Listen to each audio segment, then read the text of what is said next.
कांत राधा कांत नमोस्तुते तप्त कांचन गौरांगे श्री राधे वृंदावनेश्वरी विशुभानुसुते देवी प्रणमामि हरिप्रिये वाञ्छाकल्पतरुभ्यश्च कृपा सिन्धुभ्येव च पतितनां पावनेभ्यो वैष्णवेभ्यो नमो नमो।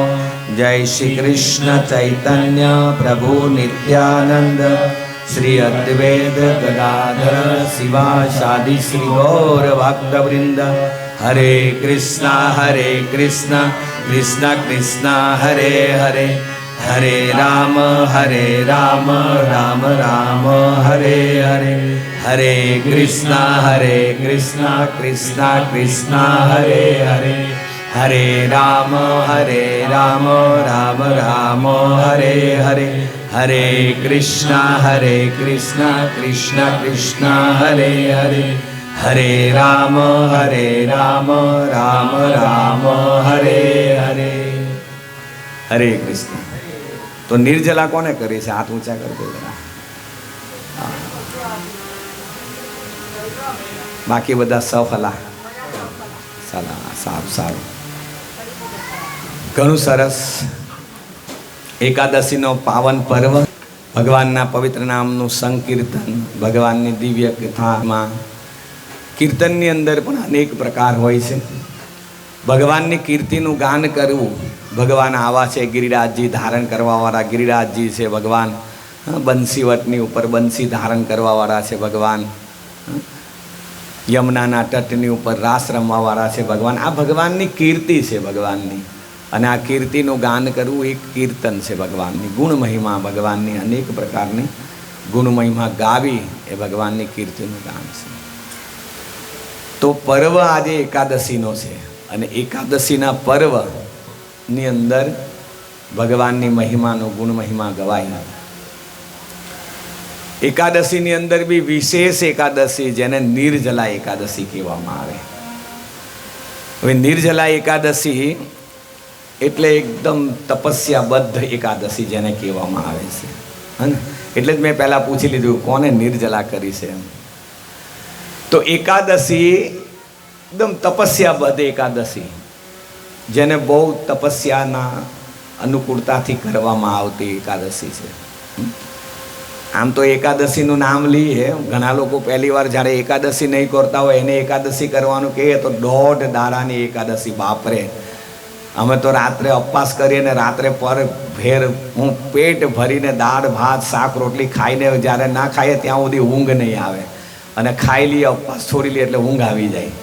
હવે તમે રાત્રે ખાવાનું ના પાડો ને બીજા દિવસે સવારે ખાવાનું કેવું 1.5 દાડે, તો એ તો બહુ અઘરી અમારા માટે, એ ના થાય। ઘણા પહેલી વાર કરવાનું કીધું હોય ને એકાદશી તો આ પ્રશ્ન આવે સીધો, ડાયરેક્ટ સીધો એમ કહે કે ભાઈ 1.5 દાડાની એકાદશી બાપા, એ બહુ લાંબી એકાદશી તમારી, ઉપવાસ તમારો ઉપવાસ બહુ લાંબો અમારથી નહીં થાય। પણ ભક્તના અનુસંધાને કેવા અનુસંધાને ધીરે ધીરે સમજાવતા એકાદશીના દિવસે તમે ખાવશો તો સાથ પાપને ખાવશો, આવું બધું આમ ભયભીત થઈ જાય ત્યારે એમ થાય કે હા હવે એકાદશી કરવી જોઈએ। એટલે એ એકાદશી કરે તો કરે પણ બરાબર ખાઈ પીને તગડા મગડા થઈને કરે। તો 24 એકાદશીની અંદર માની લો આપણે બહુ સારી રીતે એકાદશી કરી। સારી રીતે એકાદશી કરી એટલે ખાઈ પીને એકાદશી કરી, બરાબર મસ્ત ખાઈ પીને એકાદશી કરી એકદમ પેટ ભરીને। હવે 24 એકાદશીમાં ભગવાને કીધું આ બધી ખાઈ પીને કરવાવાળા હું થોડી ઘણી છૂટછાટ આપી, એમાં તો ઓલા શું કે મોરિયાના ઢોકળા બનાવે, ચટણી બનાવે, સાબુદાણાના ઢોકળા ને આ બધું અલગ અલગ પ્રકારની એક નવી વાનગીઓ હોધી લાવે બધા, અનેક મસ્ત। અને પીણું બી કંઈક એવું લાગે કે આ તો ઉપવાસમાં ખવાય, ઉપવાસમાં પીવાય એમ। હવે તો આઈસ્ક્રીમ વાળાને બી કહી દીધું કે આ ઉપવાસની આઈસ્ક્રીમ બનાવજે ભાઈ તું, એટલે ઓલાને ખબર પડી ગઈ કે ઉપવાસની આઈસ્ક્રીમ બહુ ચાલશે આપણી ભાઈ, એટલે ઉપવાસની આઈસ્ક્રીમ એ લસ્સી વાળા એમ કે ઉપવાસમાં પીવાય એવી લસ્સી એમ બોર્ડ મારે મોટી। એટલે ઉપવાસમાં હવે આમાં રસ્તો કાઢી નાખ્યો ભક્તોએ મસ્ત। પહેલાંના આચાર્યો જે ઉપવાસ એકાદશી જે તપસ્યા કરતા હતા, હાલાકી શાસ્ત્ર જે છે એ અતિ તપસ્યા કરવાનું ના પાડે છે પાછા। શાસ્ત્રની આ વિશે નિષેધ કરે છે શાસ્ત્ર. અતિ તપસ્યા ન વર્જિત, અતિ તપસ્યા વર્જિત છે તમારા માટે, અતિ તપસ્યા કરવી નહીં, શાસ્ત્ર ના પાડે છે. પણ એકાદશી એક પર્વ એવો છે કે 24 એકાદશીમાંની તમને 23 એકાદશીમાં ભગવાન છૂટ આપે છે તમને. વાંધો નહીં ભાઈ, હાલો જે કેવી ખાઈ પીને તમે જે રીતે એનું કરીને, પણ ભગવાનની તમે કે એકાદશીના દિવસે અન્ન તો નથી ખાતા ને. જે નિત્ય પાપી હોય, જે કેટલા પાપી છે એ પાપ પોતાના ઓર પાપને વોરે છે. એના કરતાં તો સારા છે કે તમે એકાદશીનું જે છે એ ફળ ફરાદીથી માંડીને ઉપવાસમાં ખવાય, એકાદશીમાં ખવાય એવું ખાઈને પણ તમે ઉપવાસ તો એકાદશીનું પાલન તો કરો છો ને, એ શ્રેષ્ઠ છે.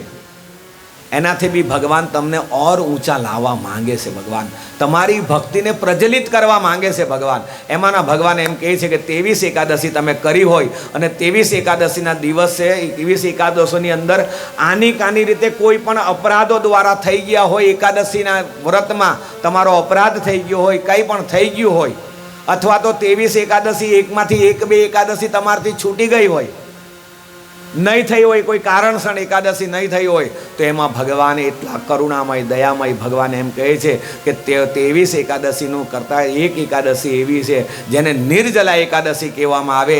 એ નિર્જલા એકાદશી તમે કરી લ્યો, એક એકાદશી નિર્જલા એકાદશી કરી લો તમે, તો એ તમે 23 એકાદશીનું ફળ, યાની કે 24 એકાદશીનું ફળ હું નિર્જલા એકાદશીના દિવસે સમગ્ર એકાદશી એને આપી દઉં છું. એને એ ફળ આપી દઉં છું. 24 એકાદશીનું ફળ એને આપી દઉં છું. તો 24 એકાદશી 23 મતલબમાં એકાદશીની અંદર જે કંઈ બી અપરાધો થયા હોય, જેમાં ખાઈ પી લીધું હોય વધારે અને ઊંઘ વધારે આવીને માળા છૂટી ગઈ હોય, તો ભગવાન કે એ બધું માફ કરવા માટે તમારે નિર્જલા એકાદશી કરે, તપસ્યા કરવી પડશે.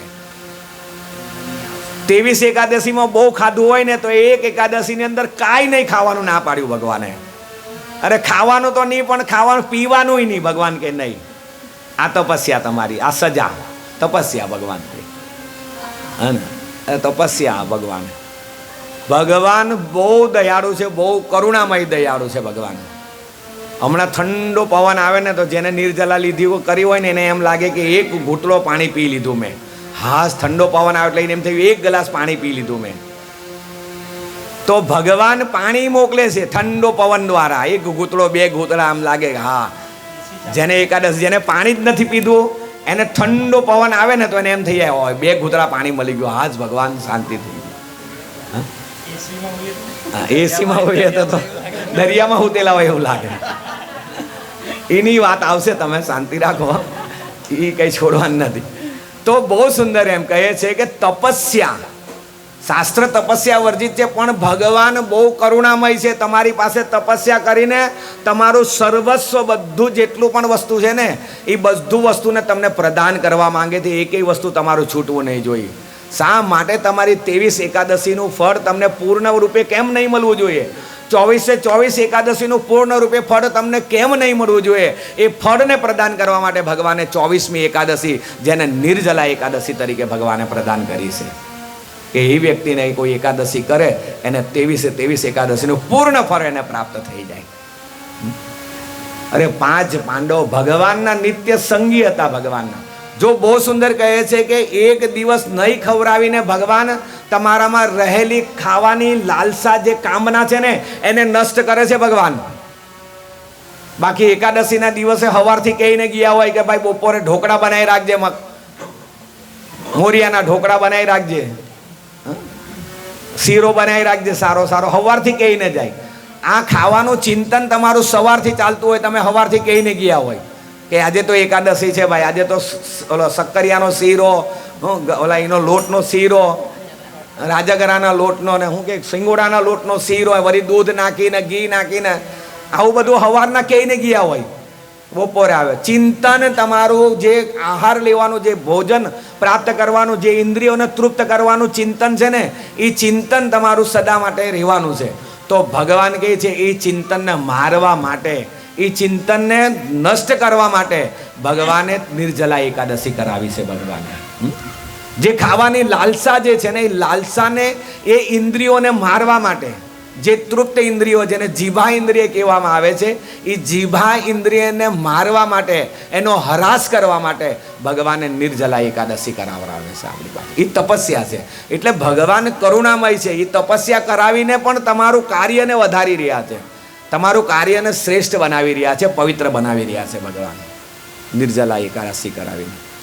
હવે 5 પાંડવો ભગવાનના નિત્ય સંગી હતા. ભગવાન વિચાર કરે છે આ 5 પાંડવો મારી શરણાગતિ છે. હવે 5 પાંડવો મારી શરણાગતિ હોય, મારો સંગ, મારી એક એક શબ્દ, મારી એક એક આજ્ઞાનું પાલન કરતા હોય છે. એક એક આજ્ઞાનું ભગવાનનું પાલન કરે છે. ભગવાન કરીશ્ય તવ વચનમ, ભગવાનને કીધું હતું ભગવાન તમે જેમ કહેશો એમ જ કરશું.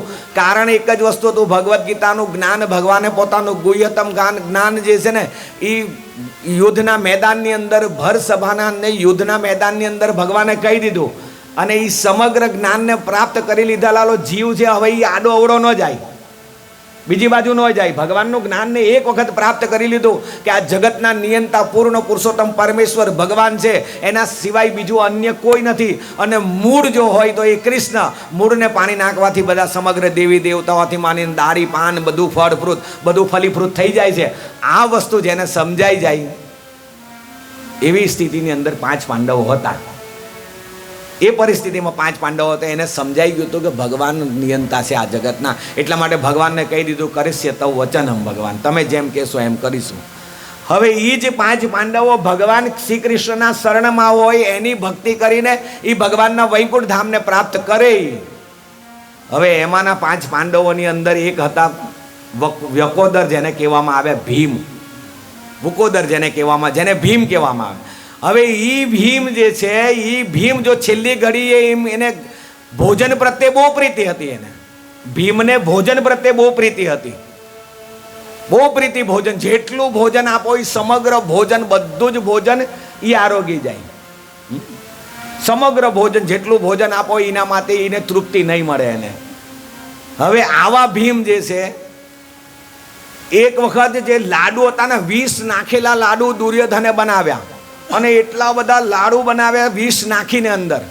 હવે એ લાડુ ખાતા ખાતા બી લાડુની અંદર પ્રીતિ, ભોજનની પ્રીતિની અંદર એટલી બધી ભોજનમાં પ્રીતિ હતી, એટલી બધી આસક્તિ હતી કે એ લાડુની અંદર નાખેલું 20 પણ સ્મેલ નહીં આવતું હતું, એને સુગંધ નહીં આવતું હતું, સ્વાદ નહીં આવતું હતું કે આમાં 20 છે. કેમ કે ભોજન પ્રત્યે એટલી પ્રીતિ હતી ને એને. તો એ લાડુ એની અંદર 20 નાખેલો, કોઈ વસ્તુની અંદર કાંઈ નાખેલું હોય, ઉમેરેલું, તો આપણે આમાં એલચી વધારે નાખી છે ખીરની અંદર, તરત ખબર પડી આ સ્માલથી. આમ કહીએ આની અંદર કાજુ કિસમિસ બદામ, અથવા તો કોઈમાં બી કોઈ વસ્તુ વધારેનું ભેળવવામાં આવે તો એમ થઈ જાય કે આની અંદર આ વસ્તુનો સ્વાદ આવે છે. તો લાડુની અંદર 20 નાખ્યું હશે. ભીમ 2 લાડુ ખાધા, એને નહીં ખબર પડતી હોય કે આની અંદર 20 નાખ્યું છે. પણ એને પ્રીતિ હાનામાં હતી, ભોજનમાં પ્રીતિ હતી એને. અને ભોજનની અંદર પ્રીતિ હોવાના કારણે એમાં 20 નાખેલું હતું. એને 9 ગણ્યું, એને કંઈ ગણ્યું નહીં એને. અને એ 20ના લાડુ ખાવાથી શું થયું? બેભાન અવસ્થાની અંદર પડી. અને બધાએ ઉચકીને, દુર્યોધને જોયા, મોકા ઉચકીને એને લઈને નાખ્યો નદીની અંદર, યમુના નદીની અંદર નાખ્યો. જાય જે નદીનું તળ હતું ને, એ તળને ફાડીને પાતાળની અંદર પહોંચી ગયા. પાતાળની અંદર પહોંચી ગયા. ત્યાં જોયું, આ તો આપણા પરંપરાના, આપણા કુટુંબના છે. આવી ગયા બધા, એની આરતી ઉતારવા માંડ્યા અને આગત સ્વાગત કરીને, એનું આગત સ્વાગત કર્યું નાગ દેવતાઓની અંદર, નાગમાંથી ત્યાંથી. અને વધારે બળ પ્રાપ્ત કર્યું. એક જ વસ્તુનો સાર બતાવ્યો, ભીમની પ્રીતિ ભોજનમાં હતી એટલે સ્વાદ એને જે છે ને એ 20નો સ્વાદ નહીં લાગ્યો એને. ભગવાન કહે કે આ 5 પાંડવોના માંથી એક ભીમ અને એ વુકોદર, જેને ભોજનમાં પ્રીતિ છે, અને આ 4 ભાઈ બીજા જે છે એ મારી શરણમાં પ્રીતિ છે એની, મારા પ્રત્યે આસક્તિ છે એની. તો આ 4 જે છે એ વૈકુંઠ ધામ જશે. અને આ 5મો વકોદર ભીમ જે છે એ માની લ્યો કે અહીંયા પાછો જન્મ લેવો પડે તો એને, અથવા તો ભોજનમાં પ્રીતિના કારણે છેલ્લી ઘડીએ કૃષ્ણ કૃષ્ણ કરતા કરતા એ કદાચ માની લ્યો લાડુ લાડુ કરે. હરે કૃષ્ણ. કોઈ છે અડચણરૂપ કંઈ નથી ને? તો બધાનું ચિત્ત ધ્યાન થોડુંક ખેંચાઈ ગયું છે બધું. હરે કૃષ્ણ કૃષ્ણ કૃષ્ણ હરે હરે, હરે રામ રામ રામ. પાંચ પાંડવોમાંના ચાર જે છે એ ચાર, અર્જુન, સહદેવ, નકુલ, એ જે ચાર જે છે એ ચારે ચાર, યુધિષ્ઠિર, એ ચારે ચાર ભગવાનના ચરણમાં એની પ્રીતિ. ભીમ જે છે એને ભોજનમાં પ્રીતિ, ભગવાનની આજ્ઞાનું સમગ્ર આજ્ઞાનું પાલન, ભગવાનની બધું જ આજ્ઞાનું પાલન કરી, પણ એને રસ હતો ભોજનની અંદર. તો ભોજનમાં પ્રીતિ હોવાના કારણે ભગવાન વિચાર કરે છે કે આ ભીમ જે છે, આ ચાર જણા છે તો એ તો મારી શરણ પ્રાપ્ત કરીને મારા વૈકુંઠ ધામને પ્રાપ્ત કરશે, મારા ધામને પ્રાપ્ત કરશે. પણ આ ભીમ જે છે, માની લો કદાચ અત્યારે નહીં, પણ કદાચ મૃત્યુના સમયે છેલ્લી ઘડીએ પણ કદાચ એને ભોજનમાં પ્રીતિ રાખીને એનું ચિત્ત કદાચ ભોજનમાં વયું ગયું એનું, છેલ્લે ઘડીએ દુર્યોધન આવી અને છેલ્લે ઘડીએ સારા ખીરના મોટા મોટા કટોરા ભીમની અગાડી લાવીને મૂકી દીધા. મૃત્યુના સમયે એને એમ થઈ ગયું કે હે દુર્યોધન, ભલે હવે હું મરવાનો તો છું જ, પણ 2-4 ચમચીઓ મારા મોઢાની અંદર મૂકી દે તો મને સંતોષ થઈ જાય આ ખીરનું. કદાચ માની લ્યો કે એવી રીતે ભોજનમાં કદાચ એનું મન લાગી ગયું તો છેલ્લી ઘડીએ ભગવાન કે, તો ભગવાન કે મારું એમાં કાંઈ નહીં ચાલે. ભગવાન ભગવદ્ ગીતાની અંદર કે યથામામ પ્રભજ્યંતે તાથ્યથેવ ભજામ્યહમ, કોઈ યથામામ પ્રભજ્યંત, કોઈ દેવા ભાવથી મને ભજે છે ભગવાન કે મારે એમાં આપવું જ પડે છે. ભીમ માની લો છેલ્લે ઘડીએ ખાવું કરીને કદાચ મરી ગયો તો એને મારે હાથીની યોની આપવી પડશે. એટલા માટે ભીમને બોલાવે ભગવાન અહીંયા બાપા, તું અહીંયા, તું કેમ આમ કરે છે? તારી પ્રીતિ ભોજનની અંદર છે, તું એક કામ કર, તું છે ને બીજું કાંઈ ન કરે, તું અપવાસ નહીં કર, કોઈ બી બધા અપવાસ નથી થતા ને તારથી કાંઈ વાંધો નહીં, પણ એક એકાદશી કર ભાઈ, તું ખાલી મારી એક એકાદશીનું પાલન કર, તું મારી એક એકાદશીનું પાલન કરશે તો સમગ્ર એકાદશીનું ફળ મળી જશે. તું ખાલી એક એકાદશી કર ને, એક એકાદશીનું પાલન કર ને વર્ષમાં. ભગવાન આમ તો ભોજનની અંદર એટલી બધી પ્રીતિ છે, ખાવાનામાં એટલી બધી આસક્તિ છે, ખાવાના વગર હું રહી શકતો નથી. પાતાળમાંથી ત્યાંથી બધું ખવડાવી પીવડાવીને બધી રીતે મોકલવામાં આવ્યા, છતાં પણ ભીમ જે છે ને એ કેટલા મહિના પછી આવ્યા. તો અહીંયા તો ભીમ ગયા કરીને એનો 12મા વિધિ ચાલુ કરી દીધી. 12મા વિધિની અંદર મોટા પંડિતોથી માંડીને બધાને પંગતો લગાવી દીધી, અને પંગતની અંદર મોટું સારામાં સારું મિષ્ટાન લગાવી દીધું. ભીમે વિચાર કર્યો કે અહીંયા મોટી પંગત લાગી છે, હવે ભીમ આમ બદલાઈને આવેલા હતા, નીચે પાતાળમાંથી જઈને આવ્યા એટલે. તો ભીમે જોયું કે આ મોટી પંગત લાગી છે, પહેલાં બધાને મળવા મૂકવા કરતાં બધી વાત છોડો, આપણે પહેલાં જમવા બેસી જાઓ પહેલાં. અને ભીમ એ પંગતની અંદર જ્યાં પોતાના 12માનું વિધિનું જમણવાર ચાલતો હતો, ભંડારો ચાલતો હતો, એમાં જ જમવા બેસી ગયા ભીમ. એની અંદર જ પ્રસાદ લેવા માટે બેસી ગયા. અને બરાબર હજુ ખાવા તો લાવો ખાવાનું, આવવા દો. આખીરની અંદર જોયું કે એક બ્રાહ્મણ એવો છે કે માંગ્યા જ કરે, 3 પંગત પૂરી થઈ ગઈ તોય ઊભા નથી થતા. હવે કરવું કેમ? કુંતી મહારાણી જાણી ગયા કે માનો નહીં માનો, એ મારો ભીમ જ હોવો જોઈએ, મારો ભીમ જ હોવો જોઈએ. કુંતી મહારાણી આવ્યા, લાડુ લીધું ને ભીમના મોઢાની અંદર નાખ્યું, અને કુંતી મહારાણીના હાથનું લાડુ લઈ એને એટલું બધું તૃપ્તતા લાગી, એનું પેટ ભરાઈ ગયું, ઓડ કરીને ઓડકાર આવી ગયો, હા તૃપ્ત થઈ ગયો. અને પછી કીધું કે હું ભીમ, તો મારો ભીમ છે. ને પછી આ ને બધું કીધું ને મળ્યા એને કે આવી રીતે હું નીચે પાતાળમાં જઈને આવ્યો, મળીને આવ્યો અને શક્તિશાળી અતિશય બળ પ્રાપ્ત કરીને આવ્યો. તો સારાંશ એ છે કે ભગવાનને ચિંતા થઈ આના માટેની. જો ચિંતા આપણામાં જેટલી ભીમ માટે ચિંતા છે ને એટલી ચિંતા આપણા માટે પણ છે ભગવાનની. એટલા માટે હું આ વાત કરી રહ્યો છું કે જેટલી ચિંતા ભગવાનના નિત્ય સંગી 5 પાંડવો હતા ને, એવી જ ચિંતા જેવી ભીમ પ્રત્યેની હતી, જેવી 5 પાંડવો પ્રત્યેની ચિંતા હતી ને ભગવાનને. ભગવાન આ જગતના નિયંતા, કોઈ પણ પ્રકારનો પક્ષપાત નથી કરતા. નથી ભગવાનના માટે કોઈ જીવ નાનો કે નથી મોટો, સમગ્ર જીવ ભગવાનના માટે એક સમાન છે. જીવ ભગવાનના માટે એટલે ભગવાન ભીમના માટે ચિંતા કરે ભગવાન કે આની મતિ કદાચ યથામામ પ્રભજ્યંતે, એની મતિ કદાચ એમાં લાગી ગઈ, ભોજનમાં લાગી ગઈ, તો મારે એને હાથીની યોની આપવી પડશે. વળી એ હાથીની યોનીમાંથી પછી હજારો વર્ષ પછી પાછી બીજી યોની, ત્રીજી યોની, ચોથી યોની, આવી કેટલી યોનીને પ્રાપ્ત કરશે, પછી મારી શરણમાં આવશે. તો મારે કરવું હું? એટલે ભીમને બોલાવે, ભાઈ આવ, તું એકાદશી રે, 24 એકાદશીમાંની તું એક જ એકાદશી રહેશે તોય ચાલશે, હું તને 24 એકાદશીનું ફળ ભાઈ તને આપી દે, પણ તું આની કાની રીતે ગમે તે રીતે એક એકાદશી કર ભાઈ. તું જેને નિર્જલા એકાદશી કહેવા, પાણી પણ નહીં લેતો ભાઈ. તું જો તું પાણી પણ નહીં લેશે ને તો તું માની લે બધી એકાદશીનું ફળ તને પ્રાપ્ત થઈ જશે. હવે ભગવાન કે આમ તો માનું નહીં, પણ તમે ભગવાન કેવું છો તો તમારું કહેલું માની લેવું. અત્યાર સુધી કોઈ દારો ના નથી પાડી, પણ ભગવાન હવે હું તમારું કહીને માની હાલો કહી દઉં. ચાલો તમે કેવું છો તો ગમે તેમ રીતે કોઈ બી રીતે. હવે બપોરનો 1:30 વાગ્યો અને પડબડતો તાપ આવ્યો ભાઈ માથાની ઉપર. હવે કરે ક્યાં? પાણીના વગર તલ પેલા મારે આપણે મારીએ ને જ્યારે પાણી આમ નહીં મળે ત્યારે એકાદશી કર્યો.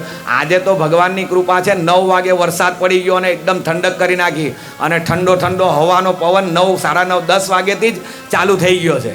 એટલે એટલી બધી તરસ નથી લાગી, એટલી બધી પ્યાર. આને 4 દિવસ પહેલાંની તમે પરિસ્થિતિ જો, પાણી પીવા હોવા છતાં બી તમે બેચેની અનુભવતા હતા, બેચેની અનુભવતા હતા, તમારથી રહેવાતું નહીં હતું. બપોરે આવીને 1 વાગ્યાનો આવીને એસી ચાલુ કરી અને 2 કલાક બહાર નીકળવાનું બંધ કરી દીધું ને એસી ચાલુ કરીને રૂમમાં પેક થઈ જતા હતા.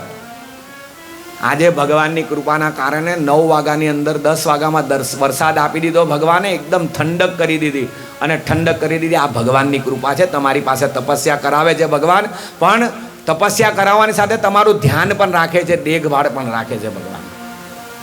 ભીમને કીધું કે ભાઈ તું રે એકાદશી બાપા, હું કાલાવાલા કરું છું. ભગવાન આવી રીતે કાલાવાલા કરે છે. શાસ્ત્રની અંદર આપણને બતાવે છે કાલાવાલા કરે છે. એકાદશી કરો તમે, એકાદશી કરે, એકાદશી કરીએ તો વૈકુંઠ પામીએ, એમ ગાયને કે બી કહે છે. એકાદશી કરીએ તો વૈકુંઠ પામીએ, ને એવું કંઈક છે ને બહુ ભજન. હા એમ કહે છે. બોલો, ધન એકાદશી, એકાદશી કરીએ તો વૈકુંઠ પામીએ, આમ ગાયને પણ કહે છે. બોલો, તો કે વૈકુંઠ લઈ જવા છે. 5 પાંડવોને હારે લઈ જવા છે બધાને, 4 જણાને નથી લઈ જવાના. ભગવાન કે આ ભીમ નહીં લઈ જવા, એટલે એને એકાદશીનું પાલન કીધું. બપોરનો ભર તડક્યો હતો. ભીમે વિચાર કર્યો હવે પાણીથી રેવાય એવું નથી, પણ કરું હું. ભગવાને કીધું છે એકાદશીનું પાલન કરવાનું એટલે કરવાનું. પાણી નથી પીવાનું એટલે નથી પીવાનું. પાણી નથી પીવાનું એવું કીધું છે, પાણીમાં જવાનું નથી ના પાડ્યું ભગવાને. એટલે હાલો આપણે એક કામ કરીએ, જળાશયની અંદર જઈને પડી જઈએ તો ઠંડક લાગે શરીરને, અને બસ આનંદ આવે, થોડો પાણીની તરસ ઓછી લાગે. એટલે ભીમ જઈને મોટું નદી હતી, એની નદીની અંદર જઈને પડી ગયા. હવે ભીમની વિશાળ કાયા, મોટી કાયા ભીમની, ભીમની મોટી કાયા એટલે પડ્યા પાણીની અંદર, એટલે આખો ડેમ બની ગયો. પાણી આ બાજુની સાઈડ પરથી ઓલી બાજુ પાણી જાય જ નહીં, વચ્ચે ડેમ આખો. ભીમ જે પડ્યા, વિશાળ કાયા રહીને ઠંડક. હવે આમ આંખ બંધ કરીને પડ્યા રહ્યા, કેટલી વાર પડ્યા રહ્યા. આ બાજુ શિવજીનું મંદિર હતું. હવે શિવજીના મંદિર હતું. ધીરે ધીરે ધીરે ધીરે શિવ મંદિરમાં પાણી જવા માંડ્યું, અને ધીરે ધીરે ધીરે પાણી જાતા જાતા જાતા ભગવાન શિવની લિંગ, શિવલિંગ છે એ ડૂબવા માંડી. ધીરે ધીરે ભગવાન શિવના વિગ્રહ હતા એ પણ ડૂબવા. હવે ભગવાન કે મારું મંદિર અને ધજા બધું ડૂબવા માંડે, અહીંયાથી હું અલુપ થઈ જાય. આ ભીમ વધારે પડી રહેશે તો શિવને ચિંતા થાવ, અહીંયાથી હું અલુપ થઈ જાય. હવે વધારે જો પડી રહેશે તો ભીમ, તો કે આ ભીમને ઊભા કરવા છે. કેમ કરીએ? જો ભીમને પાછા આમ ઊભા કરવા માટે જાય તો ગદા લઈને વાહે દોડશે મારવા માટે. એટલે આમ ઊભા ન કરાય શિવ ભીમને. એક તો માન અપવાસ રહેલા છે ને એમાં ભૂખ હોય, અને ભૂખા વ્યક્તિને કોઈ વધારે સતાવે તો ક્રોધ વધારે ચડે. હા એટલે છે ને એ સતાવાય એવું નથી લાગતું. શિવજી બી સમજી ગયા કે આમાં કઈ બહુ મજા નથી. ભીમ તો ઊભા કેવી રીતે કરવા? તો કીધું કે ભગવાન શિવજી એમ કહે છે કે પાર્વતી માતાને કીધું કે હાલો આપણે એક કાર્ય કરીએ, તમે ગાય બનો ને હું વાઘ બનું. પાર્વતી માતા ગાય બને છે ને ભગવાન શિવ જે છે એ વાઘ બને, સિંહ બને છે. અને એમ કે જો આ છે ને એ ધર્મપરાયણ છે, ભગવાને બતાવેલા ધર્મનું નિત્યનું પાલન કરવાવાળા છે. અને જ્યાં ગાયની હત્યા થતી હોય, જ્યાં ગાયની ઉપર અત્યાચાર થતો હોય ને, ત્યાં તરત આવો ક્ષત્રિય કુળનો જે છે એ ક્ષત્રિય તરત ઊભો થઈ જશે, અને તરત ઊભો થઈને એની રક્ષા કરવા માટે નીકળશે. એટલા માટે તમે ગાય બનો અને હું વાઘ બનું. પાર્વતી માતા ગાય બને છે અને શિવ છે એ સિંહ બને. ગાયની એવી તરાડ પાડીને ગાયની પાછળ દોડે, અને દોડે ને જોઈએ ભીમ પાણીની અંદર પડ્યા પડ્યા જોઈ છે કે કઈ તરાડ ગાયની સંભળાય છે, ને વાઘ સિંહ આની પાછળ પડી રહ્યો છે, હમણાં ફાડીને ખાઈ જશે. તરત જ પાણીમાંથી ભીમ ઊભા થઈ અને દોડીને એકદમ ફાસ્ટ મોટા પગલેથી દોડીને સિંહને બોચીમાંથી પકડી લીધા. પકડી લીધો કે ગાયને નહીં ખાવા દેવ તને. હવે સિંહને બોચીમાંથી પકડે એટલે ભગવાન પોતાના શિવજી પોતાના સ્વરૂપની અંદર ભાઈ ભાઈ ખમા ખમા ખમા રાખજે ભાઈ, મારતો નહીં તું ભાઈ, ઉભો રે, હું શિવ છું. આ તો તરત જ કીધું ભાઈ આ તું પાણીમાંથી પડ્યો હતો ને, મારું મંદિર ડૂબી ગયું, મારે ગળે સુધી આવી ગયા પાણી. હવે મને તને મારે બચાવવા માટે કંઈક તો ઉપાય કરો. તને પાણીમાંથી ઊભો કરવા માટે આ રૂપ લીધું તું ભાઈ. એટલા માટે તો તરત જ ભીમે શિવજીને પ્રણામ કર્યા, આદર સત્કાર કર્યું કે સમાયાચના ચાહું છું વૈષ્ણવ. તો કે કાંઈ વાંધો નહીં ભીમ, હું તારાથી બહુ પ્રસન્ન છું, બહુ અતિ પ્રસન્ન છું. ને આજે તું જે ભગવાન શિવ ભગવાન વિષ્ણુની તું એ આરાધના કરી છે, એની ભક્તિ કરી છે, એનું પાવન તું એનું કર્યું છે, એનું પવિત્ર વ્રતનું તું એ જ્યારે આજે ધારણ કર્યું છે ને, તો હું વિષ્ણુ કરતાં પણ તારા પર અતિ વધારેમાં વધારે પ્રસન્ન છું, અતિ પ્રસન્ન છું.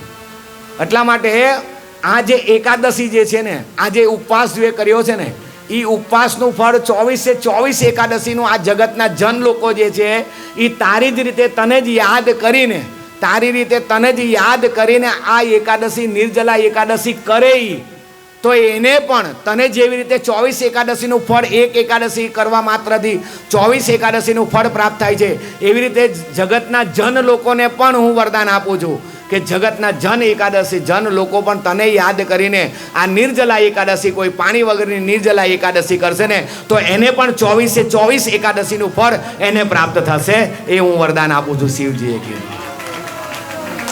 અને બીજું વરદાન શિવજીએ પણ આપ્યું કે એક બીજું વિશેષ વરદાન તને એ આપું છું કે આજની એકાદશી જે છે ને એ તારા નામથી ઓળખાશે. એટલા માટે ભીમ એકાદશીના નામથી પણ આ ઓળખાય છે, ભીમ એકાદશીના નામથી પણ ઓળખાય છે, ભીમ એકાદશીના નામથી ઓળખાય છે કે આ એકાદશી ભીમ એકાદશી છે. અને આપણા સમાજની અંદર, આપણાની અંદર એકાદશીના દિવસે તો સૂરમાં સોડે, મસ્ત આમોલી રોટલી સોડે ને રસ નાખે, અને રસ ને ઘી ગોળ નાખીને એની અંદર રસ નાખીને, અને એકાદશીના દિવસે પાછા 2-5 સગા સંબંધી દીકરી જમાઈ બધાને ખાવાય બોલાવતા. કારણ એક જ વસ્તુ હતું, એકાદશીનું જ્ઞાન નહીં હતું, એકાદશીનું જ્ઞાન નહીં હતું આપણે કે એકાદશીનું મહત્વ શું છે. એટલે આપણે તો પાપ કરીએ, પણ આપણા પૂરા જમાઈ દીકરી છે એને બોલાવીને એ નહીં પાપ કરાવરાવીએ, સગા સંબંધી 2-4 જણાને બોલાવીને એને પાપ કરાવરાવે. ખાઓ તમે, ખાઓ ખાઓ ખવડાવતા હતા અત્યાર સુધી, પણ એકાદશીનું જ્ઞાન આવી ગયું ને. કોઈ વૈષ્ણવોની સંગતિની અંદર, આચાર્યોની શરણના માત્રથી, ગુરુની શરણ લેવા માત્રથી આ એકાદશી વ્રત શું છે એનું જ્ઞાન આપણે આવી ગયું. અને એ જ્ઞાનના કારણે આજે એકાદશીના દિવસે શું થાય છે, વધારેમાં વધારે ભગવાનના નામનું સંકીર્તન થાય છે, ભક્તિ થાય છે. એ એકાદશીનું ફળ છે તમારું, એ એકાદશી પવિત્ર છે. એ એકાદશીનું તમે પ્રાપ્ત કરી રહ્યા છો, એનું પૂર્ણ ફળને પ્રાપ્ત કરી રહ્યા છો. વૈષ્ણવોની સંગતિ, ભગવાનના નામનું સંકીર્તન, વધારેમાં વધારે ભગવાનના નામનો જપ કરી રહ્યા, આ બધું જ એકાદશીના નામનું, એકાદશી પવિત્ર કાર્યનું ફળ પ્રાપ્ત કરી રહ્યા છો તમે. એ જ્ઞાન તમને હોવું હતું એટલા માટે આ એકાદશીનું ને, ત્યારે તમે બેઠા છો ને અહીંયા સંગતિની અંદર, નહીં તો રોટલા છોડતા હોતે, રોટલા છોડતા હોતે. કોઈ દારો બોલાવજો, આપણા આ બધા વૈષ્ણવ બીજા છે એ લોકોએ નહીં ખાધા હોય ને, તો આપણા એકાદશીના દિવસ, એકાદશી બાદના પર્વની અંદર બોલાવજો, રસ રોટલી કેવી રીતે ખવાય બતાવીએ. બસ આ જ કારણ છે, એક જ વસ્તુ છે કે એકાદશી જે છે ને એ મહાપર્વ છે ભાઈ. મહાપર્વ હોવાના કારણે એકાદશીના દિવસે ભગવાનના વૈકુંઠના દ્વાર ખુલી જાય છે. એ કાલે મેં પ્રવચનની અંદર કીધું તો કયા કારણસર ખુલે છે એ તમને બતાવું કે એકાદશીના દિવસે આપણા આચાર્ય, ગુરુજન, વૈષ્ણવ, જેટલી બી વૈષ્ણવ પરંપરા, જે બી ઉચ્ચ આચાર્યો જેટલા પણ છે ને એ બધા જ એકાદશીના દિવસે ચુસ્ત રીતે નીતિ નિયમોનું પાલન કરે છે. વધારેમાં વધારે કોઈની હાથે પ્રજલ કાર્યો નથી કરતા, વધારેમાં વધારે ભગવાનનું ભજન કરે છે. અને એ જેટલા બી વધારેમાં વધારે આચાર્યો ભજન કરે છે ને ભગવાનનું, એ ભગવાનના ભજન કરવાનું એનું વાઇબ્રેશન, એના તરંગો, એના જેટલા બી વાઇબ્રેશનો છે ને એ આ સંસારની અંદર પ્રચલિત થાય છે, એ પસરે છે. એની ભક્તિ, એની ભગવાનના વૈકુંઠના દ્વાર સુધી પહોંચે છે. અને એટલી બધી ભગવાનની કરેલી ભક્તિ, એની એટલી બધી એનું ચિંતન એટલું બધું છે ને કે ભગવાનના વૈકુંઠના દ્વાર ભગવાને એ દિવસે બંધ રાખ્યા હોય ને, તો માની લો એ વૈષ્ણવની અને કૃપા અને ભજનનું ચિંતન એટલું બધું હોય છે ને, એ ભગવાને આપોઆપ દ્વાર ખોલી નાખવા પડે છે કે કદાચ નખે ને આ વૈષ્ણવોની અને ચિંતનના કારણે ભગવાનનો વૈકુંઠનો દરવાજો કદાચ તૂટી નહીં જાય. એટલા માટે ભગવાન કહે કે આપણે ખુલ્લા જ રાખો ભાઈ, કોઈ વોચમેન બેસાડવાના નથી, કોઈ દ્વારપાલ બેસાડવા નહીં. ભગવાન કે મારા દ્વારના એકાદશીના દ્વારે દ્વાર ખુલ્લા જ રાખો. એ વૈષ્ણવ આચાર્યનું ચિંતન, એ એકાદશીના દિવસે એનું ભજન. આજે પરમ પૂજ્ય લોકનાથ ગોસ્વામી મહારાજનું આજે જપાતોપ હતું, એની અંદર કેટલી માળા હતી પ્રભુ? આજે 64 માળાનું આજે આહ્વાન હતું, 64 માળાનું. અને એ મહારાજજી ગુરુ મહારાજ તો કરી જ રહ્યા હતા, પણ એની સાથે અન્ય અનુયાયીઓ જેટલા પણ ભક્તગણ જોડાયેલા છે એ બધા જ એક અવાજે 64 માળાનું ચિંતન કરતા હતા. 64 ભગવાનના પવિત્ર નામનું, એ ભગવાનના પવિત્ર નામનું ચિંતન કર્યા તો આ બધાનું ચિંતન માની લ્યો જે એકાદશી નથી કરતા ને એને સ્પર્શ કરી જાય છે, એને પવિત્ર બનાવી દે છે કે ભલે તું કરે નહીં કરે તો એકાદશી કાંઈ નહીં, પણ આ જેને કરેલી છે ને એનું જે ચિંતન છે, એની જે આવા છે, એનું જે વાઇબ્રેશન છે, એનું જે પવન છે, ધન્યાતિ ધન્ય પવન એ કહી દે ને ભગવાન કે ઓલી બાજુ બરસાના બાજુથી આવતું રાધા રાણીને સ્પર્શ થયેલું પવન જે છે ને એ પવન ભગવાન કે મને સ્પર્શ થાય ને તો હું ધન્યાથી ધન્ય માનું છું. એવી રીતે આ સંસારની અંદર જેને એકાદશીના દિવસે અગાઢ ભજન કર્યું છે એવા વૈષ્ણવોને લાગેલું સ્પર્શ થતી હવા, એને નીકળેલી, એના મુખમાંથી નીકળેલી આહ્વાન, ચિંતન જે બધું છે ને, ભજન જે બધું છે ને એનું ચિંતન આ જગતના પતિત જીવો જે ભગવાનની શરણમાં નથી, જે ભગવાનનું નામ નથી લેતા, એને પણ પવિત્ર બનાવી દે છે, એને બી પાવન બનાવી દે છે. બીજા જન્મમાં એ જીવ એકાદશીનું પાલન કરતો થઈ જાય છે. હરે કૃષ્ણ કૃષ્ણ કૃષ્ણ હરે હરે, હરે રામ રામ રામ. બીજા જન્મમાં એ જીવ એકાદશીનું પાલન કરતો થઈ જાય છે.